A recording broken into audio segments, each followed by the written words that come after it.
about Flounders? We're finally live. It all worked out. So technically this is a combo video, Yes. right? Ride along Penn State Blitz, August edition, right before the start of the season. And I thought there were some nice little newsy nuggets, other than the fact that James Franklin treated the entire team to water ice. Yes. Much to the chagrin of somebody else in the car that you can't see in the video. It's Joe Hermit. He was hoping for bigger things. But I thought there was some pretty good information between James talking and also Sean Spencer. Yeah. What jumped out to you? Yeah, you know, as we hit the road, Bob, from another Penn State practice, I would say the biggest takeaway to me is that we thought about 2 practices ago, I believe we were sitting in these exact same spots talking about our beliefs that the tight end group was kind of fixed. And I don't know if it's the case anymore. James Franklin was very bullish on John Holland at one point. It made it sound tonight like Danny Dalton had the best camp of all the tight ends, but he didn't go as far as to say that Danny Dalton has sort of taken the bull by the horns and really, you know, taken a firm control of things. He mentioned Pat Freiermuth, John Holland, even Nick Bowers. Who didn't he mention? I'm sorry, was there a name we didn't hear? Zach Kuntz was not. We did not mention Zach Kuntz. So, I mean, I think at this point that it's going to be a pretty big combination of guys, at least at the start. Maybe things will change as the season progresses. But to me, Bob, I just think that they don't know exactly who they want to go with there yet. So they're going to go with a combination early on and see where things play out.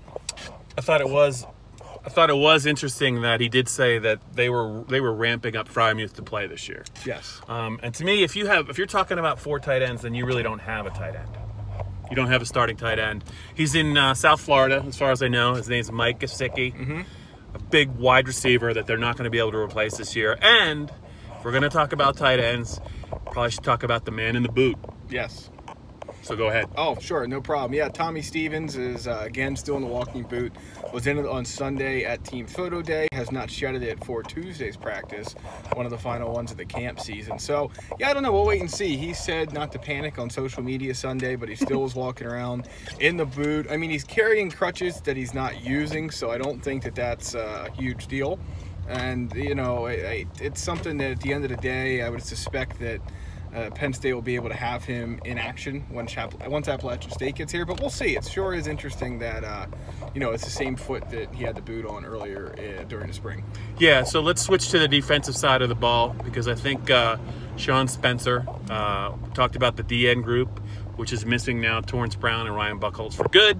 And he also talked about defensive tackle depth, which is something that James Franklin talked about when he said they've answered some questions. So of that group, I think one of the more revealing things was it's pretty clear, listening to Sean Spencer, that he knows who the starting defensive end is opposite Sharif Millard. It's who we talked about, Yetur Gross-Matos. He did mention Shane Simmons, but I do think that Yetur has a chance to be a special player, and they're probably the top 3, and you want to throw maybe Shakatoni in as the 4th guy. They feel really good about the defensive end group, and there could be another guy in there too. It's more fascinating to me to hear them talk about the defensive tackles, because after Givens and Windsor, I think they're going to play 4 or 5 guys, and one guy they're definitely going to play is P.J. Mustipher. Yeah, I mean, he's been the buzz of spring practice, or not spring practice, rather, but the buzz of campus since he got on in town in May, and he's really just continued to progress.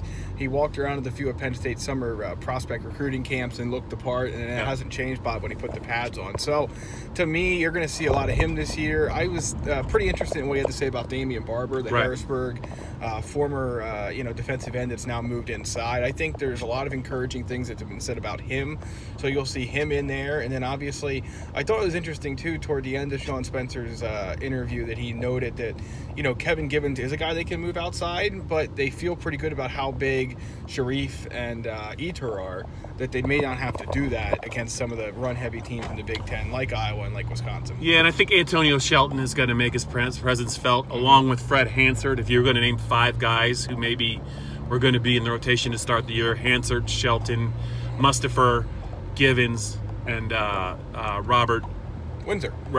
I'm blanking, sorry, on this ride-along video on a Tuesday, which is weird. Maybe that's what's throwing me so much. But yeah, I think that's a pretty good group, and we've talked about it. As the season goes on, I think this group will improve. So will the defensive ends. James does not sound like he's worried at all about trying to replace Buchholz and Brown. 2 other things just to talk about real quick. I think they know who their kickers are going to be. He's just not going to tell us. Yeah, I think so. He said something about the depth chart and big surprise. I just wonder where Blake Gillikin fits in all of this as far as being something other than the punter. And also just to hear him talk a little bit about the quarterback room and how they have 3 good quarterbacks. With Tommy Stevens really not working, Sean Clifford is kind of in the crosshairs for James.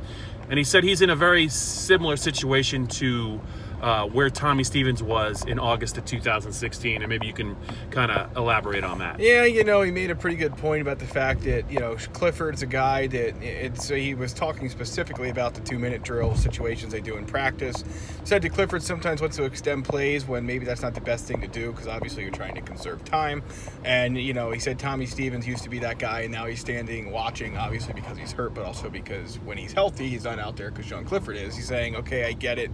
I understand what you guys are trying to say 3 years ago. So let's tell you what, Penn State should be pretty thrilled if Sean Clifford stays on the Tommy Stevens career trajectory path, because it's worked out pretty well for him so far. Even if he hasn't gotten a start yet at the quarterback spot, he certainly has been a big contributor. All right, so by the time we probably talk to you next, it's gonna be the start of the season in Appalachian State. James did reference 2007 already and what Appalachian State did to Michigan. I'm sure we'll be hearing more of that next week, especially early in the week. But a lot of the festivities of summer camp, I think, are over. They're winding down.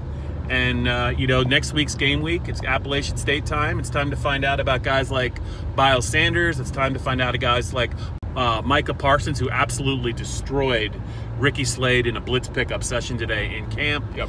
I think there's more answers forthcoming. I just don't know. We might have to wait to actually get to the stadium to see. I don't know that James is gonna give out any other info. He seemed like he's playing it close to the vest now.